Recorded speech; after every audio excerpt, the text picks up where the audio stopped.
চিন্তিত ছিলাম যে কারণ আমার স্কুল কলেজ সবসময় আমার স্যার আমাকে হেল্প করতো, আমাকে ফ্রি পড়াতো।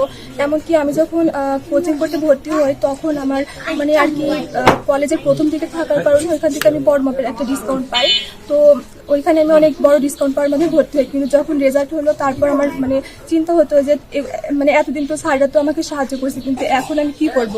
এখন তো ভর্তি হয়তো অনেক টাকা লাগবে, কিংবা এরপরে আরও আমার যেগুলো পড়াশোনা বিষয়ক জিনিসপত্র সেগুলো তো অনেক বেশি ব্যয়বহুল। তো আমার আব্বু যেহেতু রিক্সা চালায়, তো আমি ছোটবেলা থেকে দেখে আসতেছি যে আমার আব্বু কতটা কষ্ট করতেছে। তো আমার মানে একটু ভয় লাগতেছিল যে হবে কিনা, ভর্তি হতে পারবো কিনা। কিন্তু এখন আমার অনেক ভালো লাগতেছে যে সবাই আমাকে সাহায্য করতেছে। তো আমার এখন অনেক ভালো লাগতেছে যে আমি ভর্তি হতে পারবো, পড়াশোনা করতে পারবো।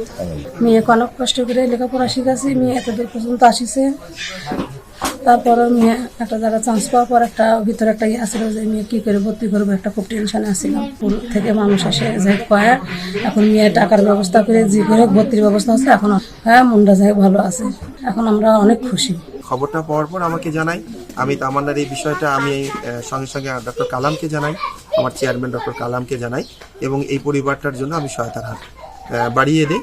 আমরা চাই আমাদের সন্তানেরা অর্থ কষ্টে যেন পড়ালেখার জন্য তাদের কোনো কষ্ট না হয়, যত কষ্ট হোক আমরা এই সকল সন্তানদেরকে আগামী দিনে ভবিষ্যতে আমাদের নাটোরের অ্যাসেট হিসাবে আমরা তাদেরকে তৈরি করতে চাই। নাটোরের এই মানে গরিব দুঃখী নিপীড়িত মানুষের জন্য এরা জীবনে বড় হোক এবং এই মানুষের জন্য সেবায় আগিয়ে আসুক, আমরা এই প্রত্যাশাই করি।